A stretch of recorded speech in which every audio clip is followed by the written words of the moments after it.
life-source.org. That's life-source.org. Sponsored by LifeSource, this station, and the Minnesota Broadcasters Association. This is Chad, owner of AM 950, here to tell you about the exterior construction company I trust, Snap Construction. If your home was hit with the most recent storms, trust the most well-reviewed exterior construction company, Snap Construction, for a free home inspection. This is Ryan, owner of Snap Construction. There are a lot of great construction companies in town. My advice is to take your time and do your research. Make sure they are locally owned and that they guarantee their craftsmanship for life. Also, you want to find a company that's been in business for at least 10 years. You want to work with a company that's going to be there long after the work is done. Snap Construction has handled thousands of claims, and we'll help you through the process. Don't go with the out-of-town fly-by-night contractor. Most storm damage goes missed by the untrained eye. Trust Snap Construction for your free storm damage evaluation. For your free storm damage evaluation, call Snap Construction at 612-333-SNAP or visit them online at snapconstruction.com. That's 612-333-SNAP or snapconstruction.com. With your AM 950 weather, I'm Brett Johnson. Look for clear skies tonight with a low around 40, Tuesday partly sunny with a high near 63, and Wednesday sunny with a high around 58.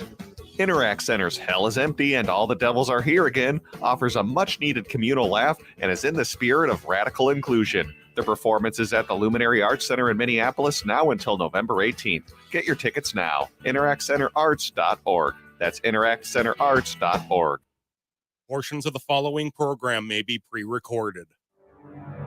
The views expressed and the opinions given by the individual host, guest, random reptoid, or chupacabra may not necessarily reflect those of AM 950 Radio, its affiliates, or its sponsors.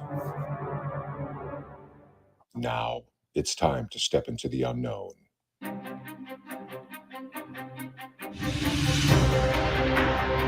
There are things people experience but never talk about. A shadow moving in the corner, flickering of the lights, a disembodied voice. We invite you to talk with us. Share your story, share your experience, because this isn't just your story. This is our story. This is GhostBox Radio with Greg Bakun. And this is GhostBox Radio on AM 950, where every night we talk about the paranormal, ufology, Bigfoot, and so much more. My name is Greg Bakun. Thank you very much for joining me tonight. Happy Monday. I hope everyone had a fantastic weekend. I know I did. I had a really nice weekend, actually. Anyone likes steak? I'm a big steak fan. And Saturday night, I outdid myself. I did an amazing, a couple great beef tenderloins, also known as filet mignons, and grilled to perfection, if you don't mind me saying so. And it was a really great special night, and it was really made me very happy. Really much the highlight of the weekend, highlight of the week, and I was really excited to do so. As far as the steak is concerned, I haven't done one of those in a very long time, so I was happy to see I got it right. I didn't screw it up, and we did a caprese salad with it, and just a really nice evening. So I hope everyone had the opportunity to have a good weekend as well, and I was able to do stuff. The weather around here has been really mild, really quite nice, actually, as we are into November now, and we had Saturday was 11/11. Don't forget, folks, those metaphysical fans, listen, those numbers 11/11 are angelic numbers, and those are numbers to definitely keep in mind. So yes, very much. It was great. It was a great day, great weekend. Now we're back at it. We are having a great week of great guests on tonight. We start off, and I'm really excited about this. I met this gentleman over at what we called the Para Connections in St. Cloud in October. You may remember I had Russ and Mark on to talk about their event, and met a lot of good people there. And one of the things that I really like is people who are following their passion, and it inspires me. I hope in some ways I inspire others, because like, for example, what you're hearing right now, this is a passion project, you know, as far as me doing a radio show, as there's people who are making their dreams come true by doing classes on painting. There's other people who we're going to speak to tonight, our guest, they are authors, And so we wanted to talk about it and really kind of get to the nub of what makes you go ahead and decide to do this. Plus, we're going to listen to some short stories being read. Our guest tonight is author Joe Prosit, and we are going to be talking about a new book series that he has coming out December 1st. It's going to be available on his website as well as Amazon. It's called From Order series. It's a 3-book series. We're going to talk about that and so much more, and plus your questions as well. Joe, welcome to GhostBox Radio. Hey, Greg, thanks for having me. Excited to be here.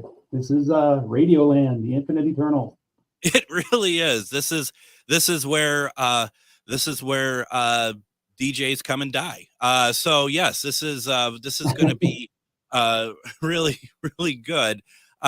Joe, and folks, we're just going to let you know there is a slight delay between Joe and I. We're figuring out, so there might be a little bit of delay between the time I ask a question and the time that Joe answers. But it's just, it's the internet, right? It's what happens.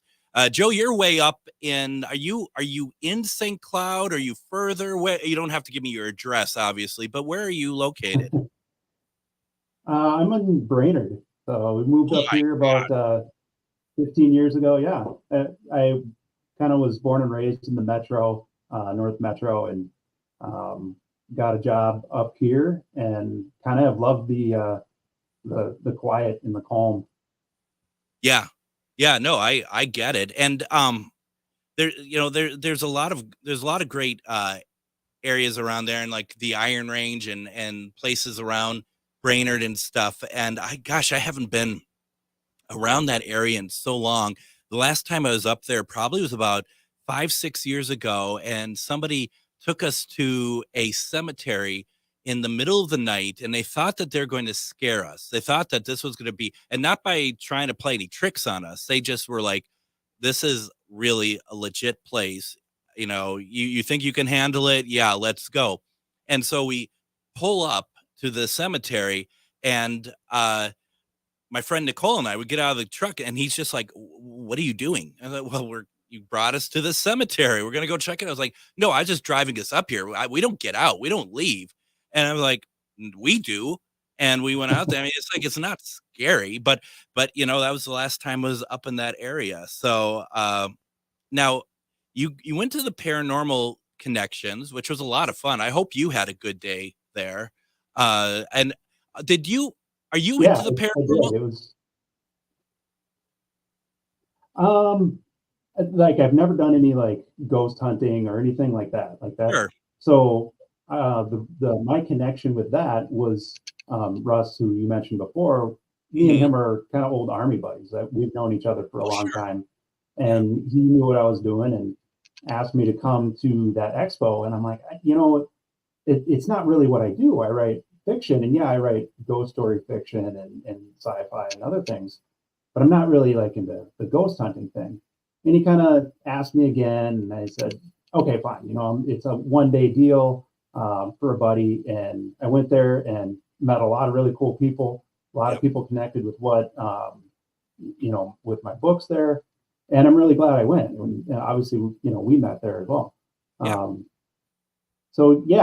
think it's a little bit of an odd fit, but at the same time, I think me and you were really in the same business, because I think anytime a subject matter is understood and we understand it perfectly, to me, it's now boring, right? Yeah. I'm not interested. But the reason I write what I write is the what ifs and what we don't understand, whether it's interactions with paranormal or future technology, whatever that is.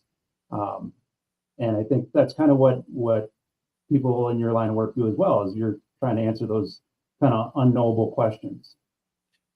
Yeah, I think so. And at least also in my position, as I am like right now, for example, as doing this radio show, I feel like my job is to open up lanes of communication, right? Open up like if there was just more than you in this, or just you. I mean, my role, I think, is the conduit to make sure that people get what as much information about you as possible, because once it becomes about me, then I think show's over. You know what I mean? I think it really needs to be about, about the people we bring on and let them shine, which was one of the reasons why I was so interested when I saw you at Paraconnections, because I saw somebody who is, you got all your books and stuff there, and it's just like, how do we get more people to know about, you, but also people like you, if you will, that this is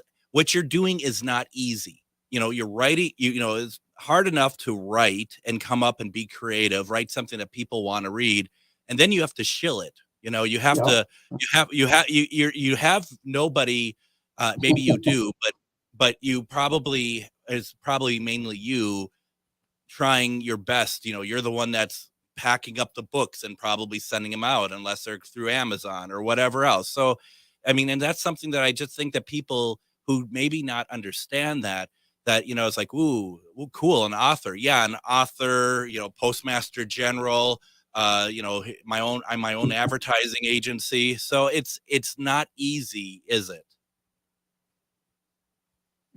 You're absolutely right. It's pretty much a one-man show. I hire out a little bit of work, but you're right. I'm loading in, I'm packing out, I'm driving. I've been driving all over the Midwest to go shows and find people. And, it's one skill to write, and it tends to be a very introverted and solitary task to write and just tap away at your keyboard for hours on end. And it's a whole other skill completely to actually get out and be in front of people and not be afraid to, engage with people and kind of get their interests and have enough, whether it's arrogance or confidence, to sell what your mind drippings to random people that you come across. I like that. That's so true too, isn't it? That's like why do people want to like my ideas? But at the same time, you have to be your biggest proponent for your ideas. Otherwise, there isn't going to be a chance of it catching on. Yeah. I mean, I go to a lot of shows, a lot of conventions, and I see some people who kind of hide behind their little booth and they wait for people to come, and lo and behold, not too many people come. And at the end of the show, they're like, man, I didn't do it very well. I didn't sell many books. I'm like, well, yeah, I mean, there's 200 vendors here. You have to put yourself out there. So it really is like, from the very get-go, a lot of us, I think a lot of people will write and kind of never show it to anybody. And that's fine, right? Like, if you're writing for yourself and you're enjoying it and you're having fun, by all means do that thing, because it's like, I think it's a huge mental health benefit. It enhances your life, just the act of writing itself.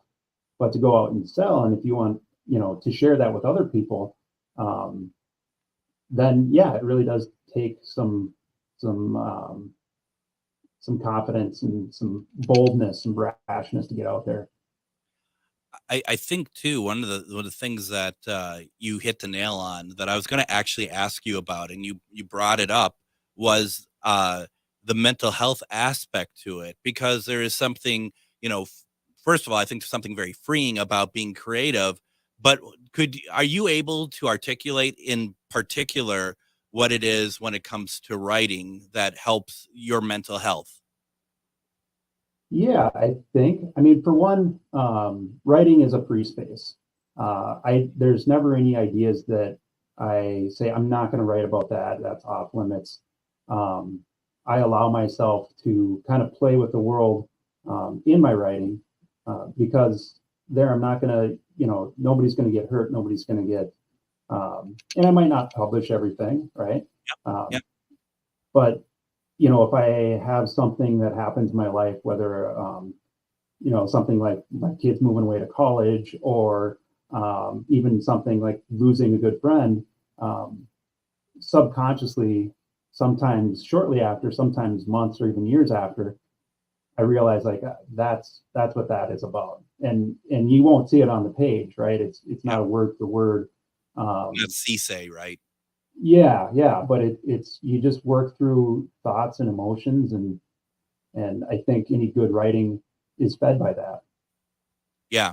I mean, do you use it as, I mean, because you kind of touched on this, but I mean, also, if you're just angry about something and you want to just get it out of your system, is that a good way to do it as well? You know, it doesn't even have to be like we just said, say. It could be like an analogy, or it could be some sort of like, you know, veiled take on your anger, but only you may know about it, but it's enough to make you feel good about, you know, like you got it out of your system. Yeah, for sure. And some of it is me figuring out how I feel about a certain thing. Like I said, what's understood doesn't need to be discussed, right? Yeah. So even as I'm writing it, a lot of times I don't understand how I feel about that thing or what I think about it. But in the process, I learn about myself through the process too. Oh, I'm sure. I mean, I'm sure that's probably one of the best parts of it, is that you probably surprise yourself with what you come up with, or where something takes you. Yeah. And you know what, I write a lot of horror and sci-fi too. So sometimes it's you know, like, man, that was pretty dark. And a lot of times it's just fun too, right? And there's so many fun parts of the journey, but one of the things that I like is every once in a while when that idea hits for a story, it's like instantaneous. And I'll be talking with somebody and just chatting away, and they'll say something, and immediately I'm like, that's a story, and they won't even know it, right? Like me and a friend we were on a long drive, and we were talking about self-driving cars, right? And I said, well, yeah, that's great, because then, you know, if people are out drinking, they can just hop in a car and they don't, you know, they're not gonna kill anybody or anything like that. And my buddy in the driver's seat says, yeah, that's all fine and good until your car decides to kill you. I'm like, what are you talking about, man? And then, you know, he's bringing up like the trolley scenario and how we're entrusting moral decisions with computers and machines. And the right moral decision might not be to save you. It might be to save other people by, I don't know, you having your car swerve you into a tree rather than a family walking across the street. You know, I have a story for you before we go to break. It could be the guy in the radio station by himself that has the monitor that has the camera looking out the front door, and suddenly the security light just came on. So, you know, I'll leave you with that. Please make it a happy ending, because that's what I'm hoping for right now. Why don't we go ahead and do this? You think I'm kidding. Let's go ahead. Let's take our first break. When we come back, we're going to continue our conversation with author Joe Prosit. We're going to talk about From Order series that comes out December 1st, at least book 1. There's so much to talk about. I'm so fascinated by this. You're listening to GhostBox Radio on AM 950. Reach your highest level of consciousness and well-being with metamorphosisconnections.com. Metamorphosisconnections.com is an online directory of the best holistic and metaphysical practitioners to help you make your most informed choices. You can search metamorphosisconnections.com for classes, events, wellness and life coaches, plus metaphysical products and shops.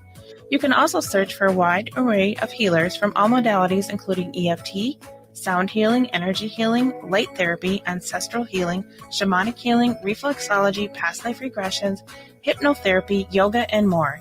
And if you're not sure where to start, the search feature on metamorphosisconnections.com is tailored to help both those who know what they are looking for and those who are just starting. Come explore the possibilities for your higher self by visiting metamorphosisconnections.com. Their experienced practitioners can guide both beginners and those that are already on their spiritual journey. That's metamorphosisconnection.com, your link to direct you on your spiritual transformation. Hot from 30 Bells on Main Street in Hopkins, my co-founder Tom and I developed our restaurant to celebrate everything Midwestern cuisine has to offer. Our upbeat neighborhood gathering place brings together bright personalities, bold recipes, clean ingredients, and craft spirits that play with unique flavors of the Midwest. The menu at 30 Bales is inspired by seasonal ingredients grown close to home. Some favorites include our devilish eggs, beet salad, short rib pot pie, and our decadent burgers. Join us for lunch, dinner, and weekend brunch. Go to 30bales.com to learn more. you rent or own a home, we all likely have nightmare stories about home maintenance, or what I like to call home cringe moments. Join me, your host, Katie Shahan, for the Yarlow Home Cringe Show. See what home cringe-worthy stories we have for you each week as we talk with local home service pros. Learn best practices for winterizing your home or what to look for after a hailstorm.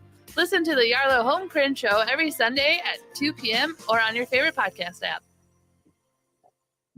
Hello, I'm Jody, also known as Witch Jody on social media. I opened Midwest Witchery and Healing in historic Stillwater because as a nurse, I love to help others. When you come and visit Midwest Witchery and Healing, you will find everything from divination and magical services, classes to ritual tools, jewelries, handcrafted candles, witchy gear, and much more. My store is a safe environment for all on their own unique path. Look for the purple door. Find out more at MidwestWitcheryHealing.com. And as I am looking at the screen, the light went off now, so, you'd think that means everything is good. It probably is an animal, to be very honest, because as I have mentioned before, we are in the land of the animal kingdom here. It's probably, and I'm not kidding when I say it's probably a turkey.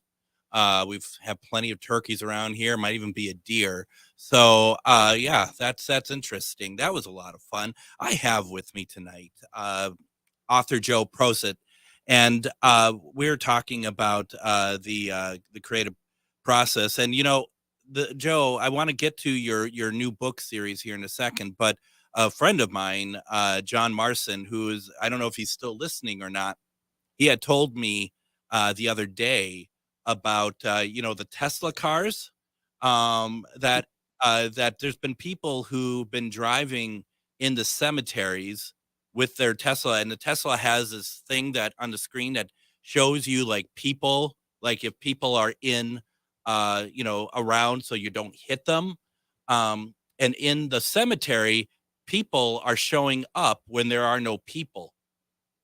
And so there you go. That's a freebie for you, Joe. Go ahead, take it. Do with what you will with that one. Make a. I need to start taking notes. Yeah, right. I mean, you didn't realize this is a creative session.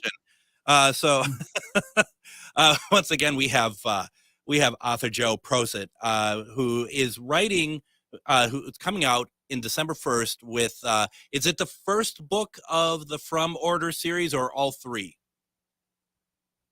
I'm doing all three at once. All three at once. We got 3 books. Yep. The first one is 99 Town, and then 7 Androids, and then the finale of the series is 0 City. So what is the book? What are the series about? Yeah. So I guess I'll start with the first one because it really, as books do, it kind of takes a journey, right? Sure. And the first one, it's if you're familiar with cyberpunk, like the subgenre of sci-fi. Yep. We have essentially a new world order that has taken place when people have had implants in their brains that kind of takes place of our cell phone. So you can pay, you can do transactions with it. You can call a cab with it. You can basically go all about your life's business just by thought with an implant. And, I tell people one of the challenges of writing science fiction is to keep up with science reality, right? And now there's like Neuralink that's on the verge of coming out. So it's, just riding the tide ahead of reality. But what the situation is this order has this tool at their use, so now they can access these implants in people's brains and they can use it to stop crime, right? You can read your biometrics. They see you have an elevated heart rate, certain parts of your brain are lighting up. Say, okay, we'll paralyze this person, prevent a crime, and therefore build a utopia. And that's kind of the world that we're introduced to, and then into the beginning of the book. Sure. And then we were following this federal investigator whose really his job is just to investigate any anomalies where the system doesn't work perfectly. But when the daughter of these rich elites is murdered in this town where they don't allow the technology, he has to go into this town where no technology after 1999 is allowed. It's called 99 Town, and solve a mystery kind of the old-fashioned way, right? So he meets up with the detectives there, and everybody's driving old 70s muscle cars because that's all they're got, and they're keeping these things up. And he's thrown into this world that he doesn't really know. And it's kind of just a classic murder mystery, but with a lot going on around it and wider implications. Wow. That must have been a lot of fun to create this world. Yeah. Yep. It starts out in Chicago, and then the 99 town is basically, I took Rockford, Illinois, and kind of ripped it out of the map and put my own town there instead. So yeah, he goes to this 99 town, which is where Rockford is, and gets into this investigation. And as the more he finds out about the larger government around them and what they're doing, and maybe people aren't being so honest and people aren't using it for the right reasons. And of course, anytime we have a new technology, there's opportunity for abuse. So that's 99 town. I don't want to give any spoilers or any endings away. Yeah. How cool. And I love the idea that you could start off with, like, I can go anywhere in the world. I can do whatever I want, and it's totally up to you whether or not you want to, create something that's where Rockford is, or if you want to be like, I've always wanted to know more about Milan, Italy. I'm going to go look it up, and I'm going to set it there. I'm going to set this intrigue at the Vatican, or whatever you want to do. That has to be really fun. Yeah. And it's, we visit Chicago fairly often, and my daughter's currently going to school there. I just was there last night, coming back from Peoria at that convention. Yeah. And stopped by and visit my daughter in Chicago. And then lo and behold, I'm listening to your show on the way back today about H.H. Holmes. Yeah. And I'd forgotten all about it. Like, I had that piece of information in my background, in my head. I'm like, yeah, that's right. That guy had his murder castle right in Chicago. Yeah. And but yeah, now I look at Chicago differently, because it's a fun thing, and it happens fairly regularly where I'm someplace in the real world, and in my head I set a story there, and I'm like, oh yeah, this is where this happened in my story, but it's only in my head sometimes, or in a book once it's published. Are you forgetting what's real and what's not real, Joe? Is that what you're trying to tell us? Maybe not quite yet, but it is a little bizarre when I go there. I'm like, oh yeah, there's some people got murdered here, and people around me like, what are you talking about, man? This is Brainerd. Everything's fine. When you're doing a 3-book series, how rigid are you planning out the series, and how much are you letting yourself kind of have the characters and the situations show you where the book is going to take you? Is any what where are we looking at with that? Yeah, so I wrote 99 Town almost as a standalone, and I was pretty much done with the book, but I knew there was so much more story to tell, but I hadn't had anything outlined for any future books. I just knew I wanted to do more, and it took me a good while after at least the first draft of 99 Town was written before I knew what I wanted to go and do with the second book.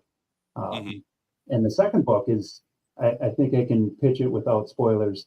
Essentially, our hero from book 1 is with a different organization, and they want to find out some information.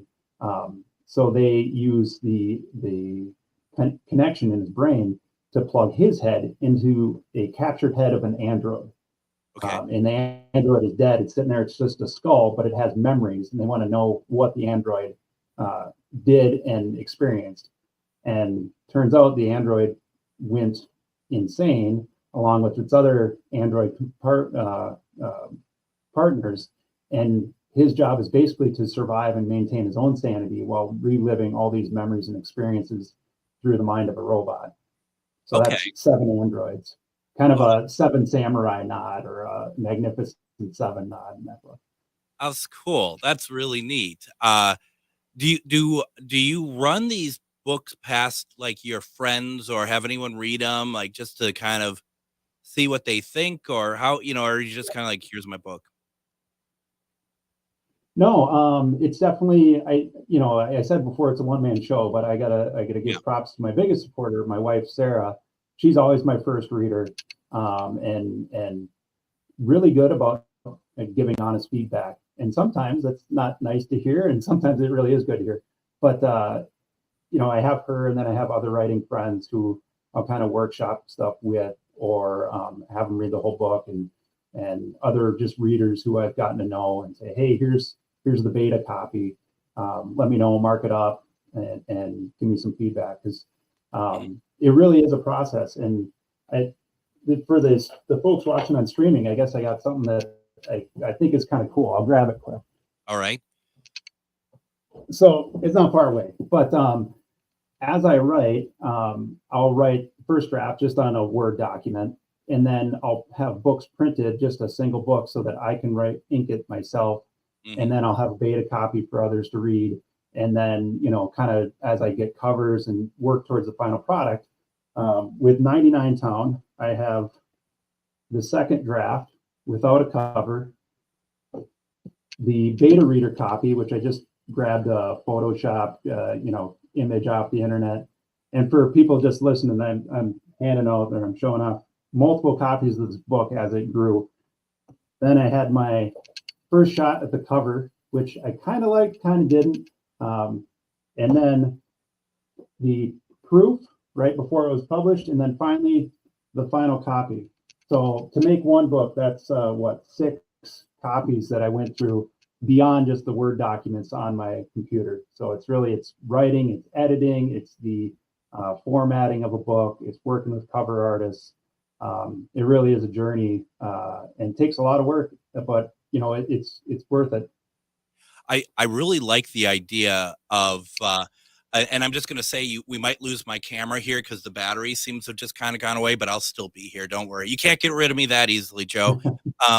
But the thing is like, I love the fact, and maybe everyone does it this way, I don't know, that you're taking a physical book and you're marking it up. And I just really like it, because it also, one thing I always get worried about doing any kind of writing is, you save your different versions, but you don't want to also, you don't want to get rid of the stuff that went before, even if it's not working, because it's also kind of a historical document at this point. Yeah, for sure. I still have my first drafts. I don't like to look at them because you look at that and it's like, ooh, that's pretty rough.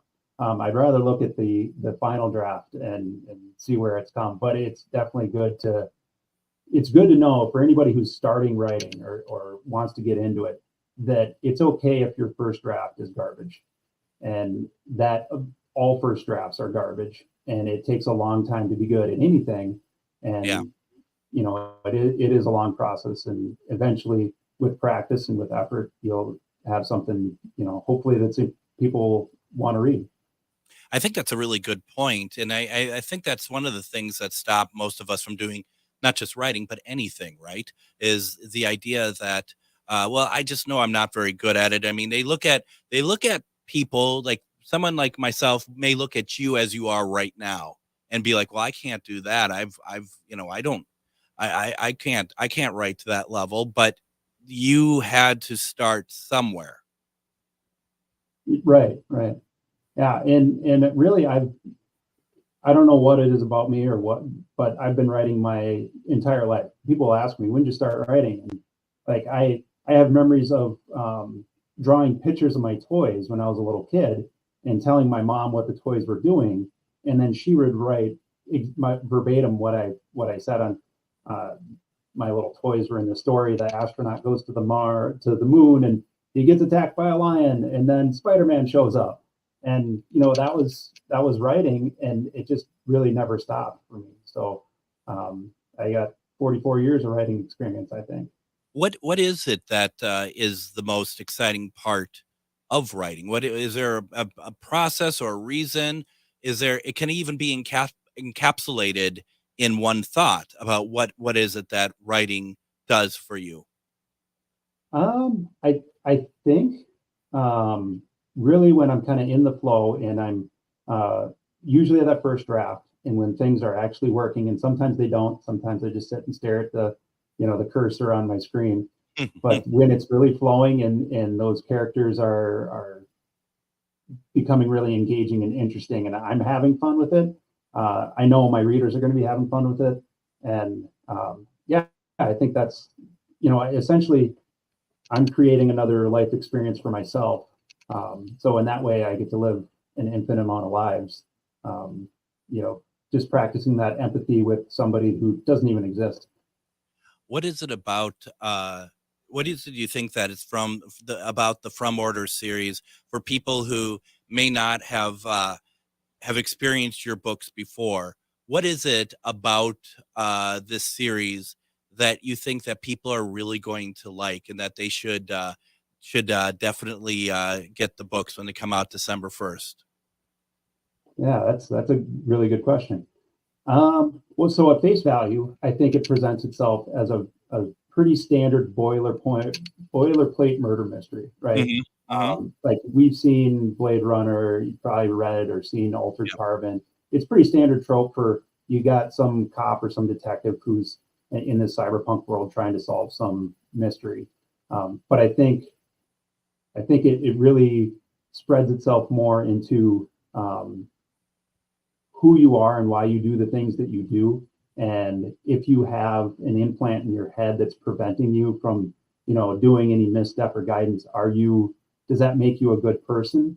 Or are you able to be a good person without sort of the bumper bowling rails on? Can you manage your own life, and who are you without those restrictions on you? And what is it to be a human being? I also think too, from like what you're describing, one of the things that really kind of sticks out for me, which I'm really cool, which I find very cool, is like, for example, like Blade Runner is great, and you get kind of a cursory look at this world. You get a top line level of this work. Your book, though, you've created your own world.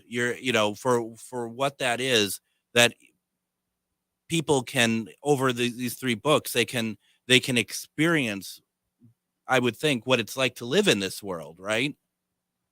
Yeah, I mean, that's the general idea is, in the joy of reading, right, is you get to put down your own, concerns and worries and problems or whatever, and kind of pick up, and again, it's a safe place where you can play with ideas and you can take on new experiences and still, be safe on your couch at home.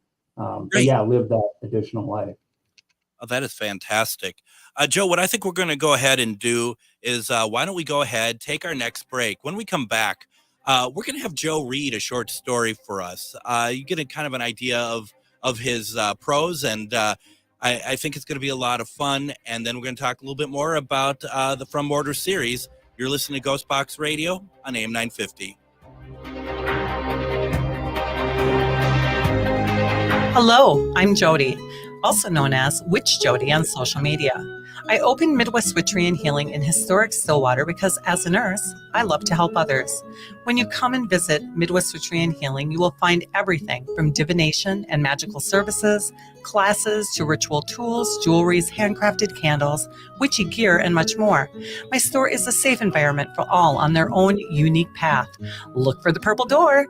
Find out more at MidwestWitcheryHealing.com.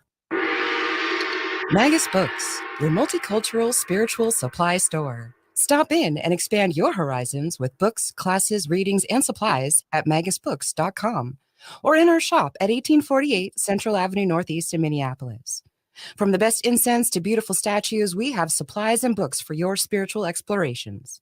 Come in and chat with our knowledgeable staff and get what you need for your next adventure, whether you're fighting ghosts or opening your third eye. Check us out today at magusbooks.com. If you own a holistic or metaphysical business and are looking to expand, then you need to be listed on metamorphosisconnections.com. It's a network where you can grow with like-minded practitioners and reach new clients.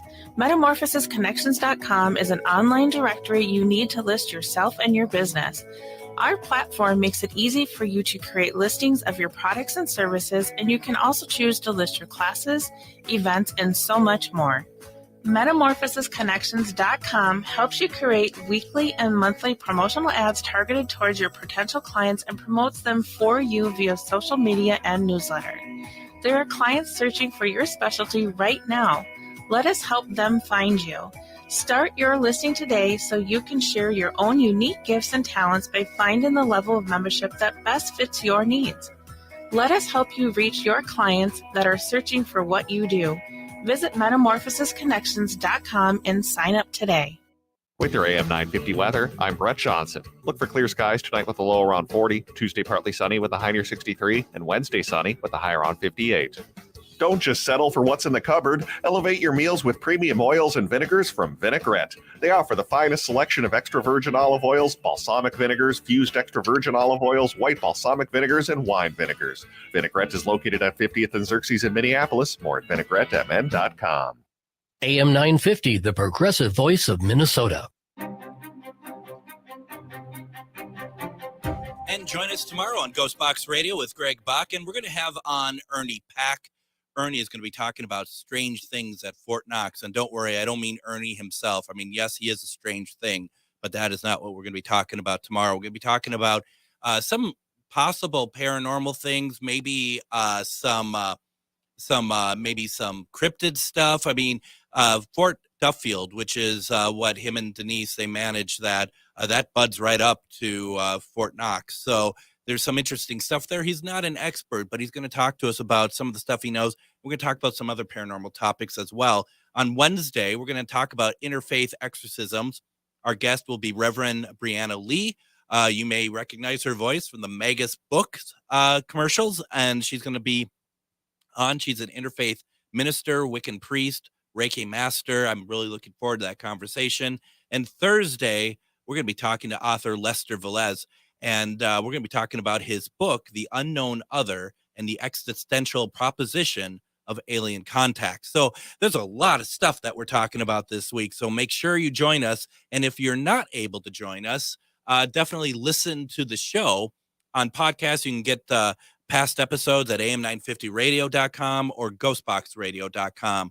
But we are talking with author Joe Prosit.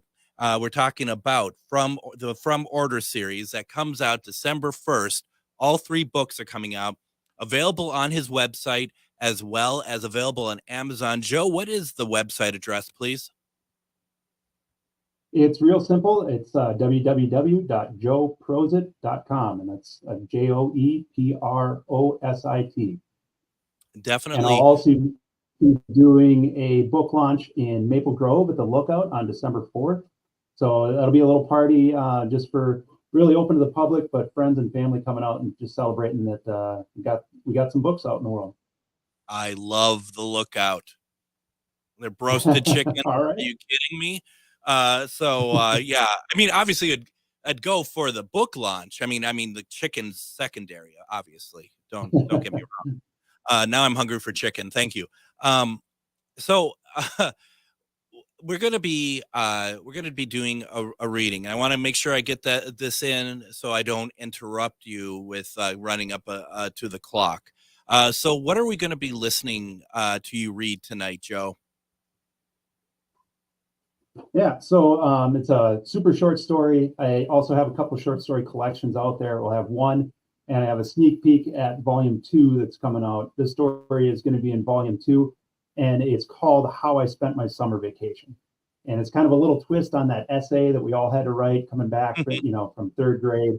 So that's kind of the idea with this story. Joe, I'm going to let you take it away. All right. So there's some German in this story, so I apologize for my terrible pronunciations, but I'm learning as the character is in the book. So we'll take it away. How I spent my summer vacation. I didn't do much, really. Well, I learned some German. Sorry. Ich lerne Deutsch. See? And I learned some karate, too. Well, not karate, kendo. I kind of had to do that because of the time Nazis. And I suppose you could say that's why I learned German, too. Sorry, Deutsch. Ich habe ein bisschen Deutsch gelernt. See, I wanted to learn karate, but kendo uses swords. And with all the Nazis coming through the time portal, die Zeittür, with all the time Nazis coming through the Zeittür, I needed swords. Well, a katana and a wakizashi in the years of kendo training needed to wield them. See, the Zeittür goes both ways, and I figured my trip to ancient Highland Japan and the harsh tutelage under Master Masamani Yojimbo, learning to dance the Ashi Sabaki and the months spent in the mountain forge birthing my blades from raw ore and sharpening them into a gleaming teeth of revenge I needed to right all the wrongs that had beset my city since the Zeitschur appeared was time well spent. And the German lessons. I mean, ich habe Deutsch und die Klinge gelernt. But really, those things didn't happen this summer. That was years in the past. See, the only way the Nazis could escape their fates on the dusk of the Second World War was to escape the timeline altogether. And when they emerged through the Zeitschur, filed hard from years of failed war, full of the kind of hate that fuels genocide, strung out and desperate for methamphetamines, leaderless and displaced, they came ready, fertig, for a fight. I wasn't, fertig. That means ready. I wasn't ready. Didn't even know what they were screaming when they stormed through the city, waving their guns, executing families randomly in the street, executing my family in the street, and saying something to me. I didn't know what. When they shot my father and mother but let me go, some of the first words I picked up, dein Vater und deine Mutter, my father and mother. I learned others, out of spite. And I learned weapons other than the gun, because guns didn't work for me. Zu schnell and billig. Entschuldigung, too cheap and quick. I wanted them to know my words. I wanted them to see my face when I killed them. So I went through the Zeitschur. And when I realized what it was, I took full advantage of it. Ich lerne Deutsch. Ich lerne Klinge. Ich suche Rache. Days learning German, weeks traveling, months forging my blades, years spent training, getting ready. But wirklich, that wasn't this summer. That was back in time.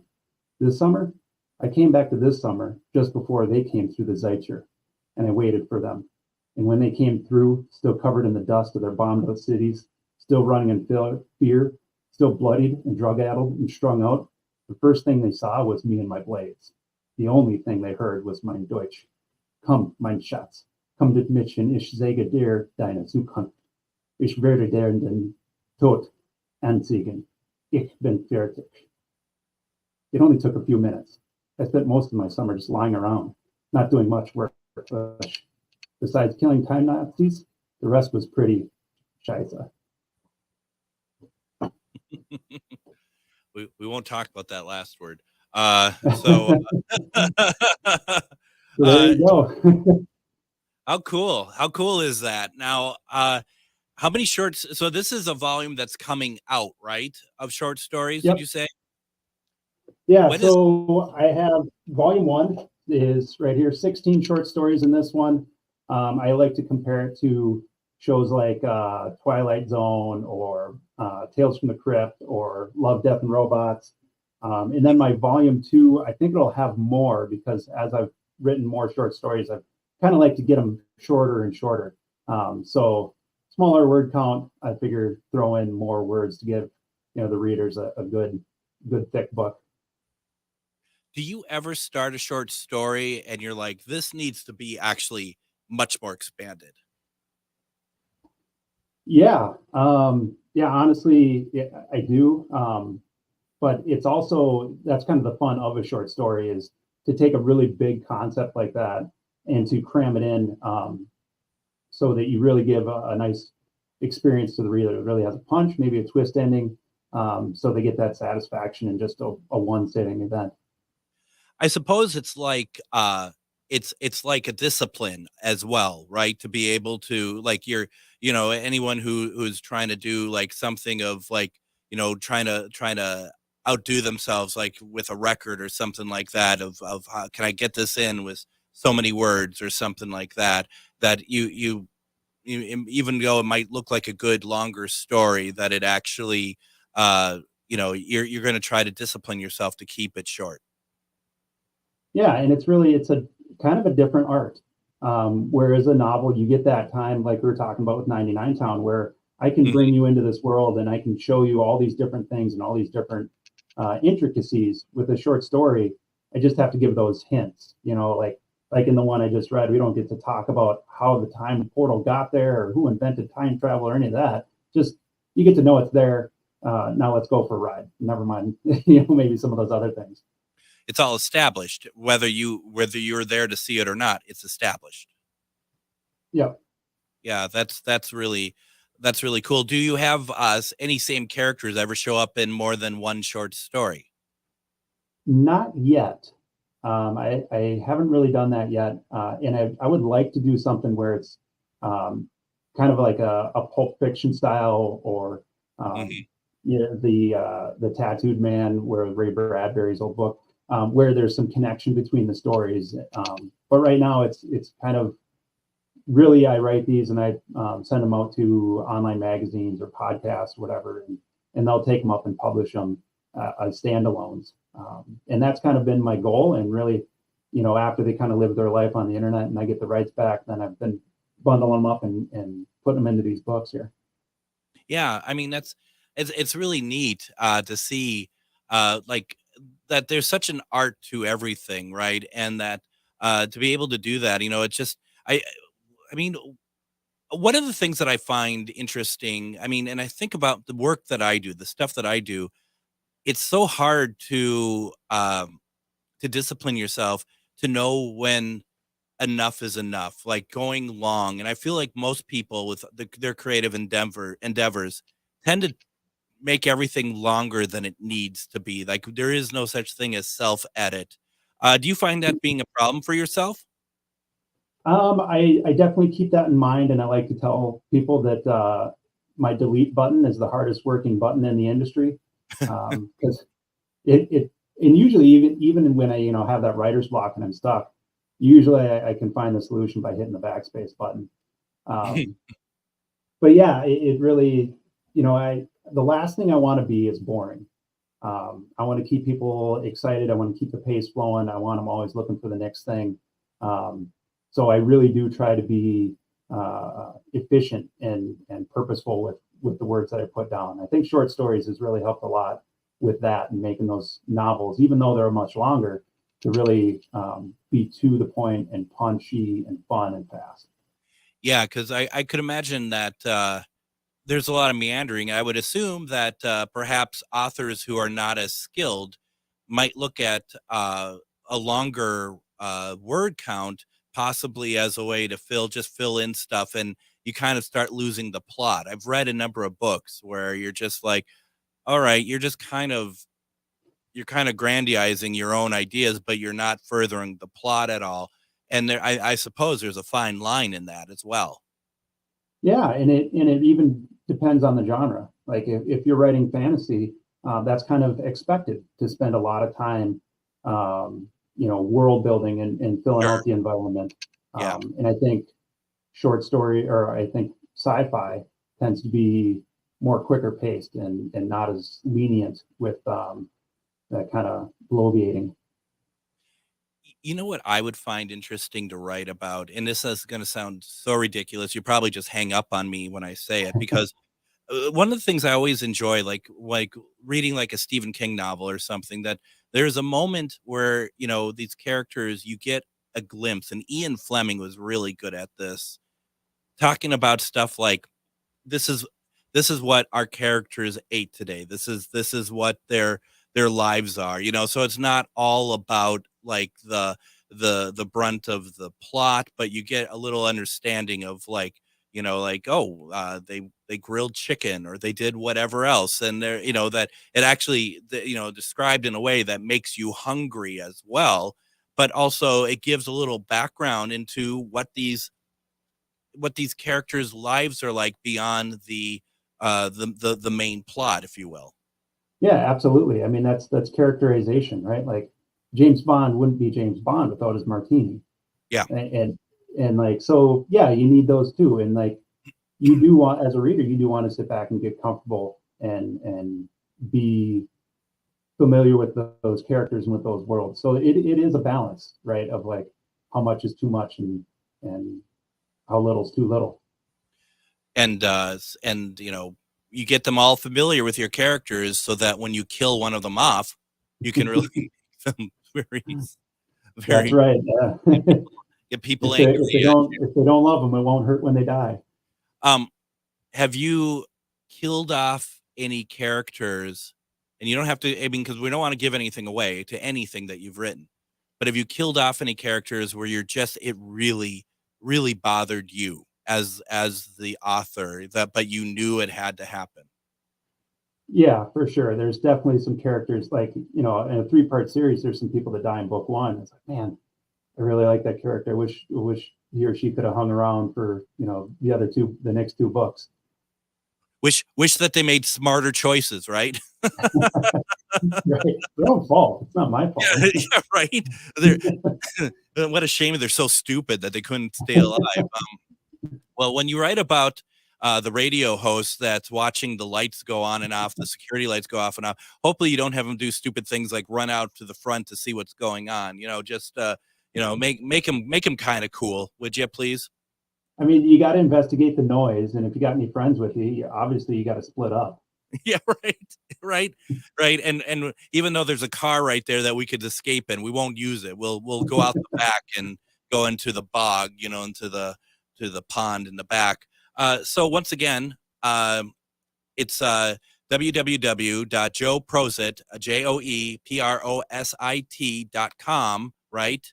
To get your book. Can you pre-order them on Amazon? Or I'm sorry, Amazon, but also on your website? Yes. Yep. Yeah. So pre-order now, and then once December 1st hits, it's available in paperback and digital. So if you like to read digitally, you can you'll have it on your device come December 1st. We have a lot of keen readers who are our listeners. Folks, please support your local authors, especially when the content is so good. Please check out joeprosit.com and check out these books. Joe, thank you so much for joining me tonight. Yeah, thanks, Greg. It was a lot of fun. Absolutely. We're going to be back tomorrow with Ernie Pack. Everyone, have a good night. It's Brad Friedman, host of the Bradcast, weeknights at 7 on AM 950, KTNF, St. Louis Park, Minneapolis, St. Paul, the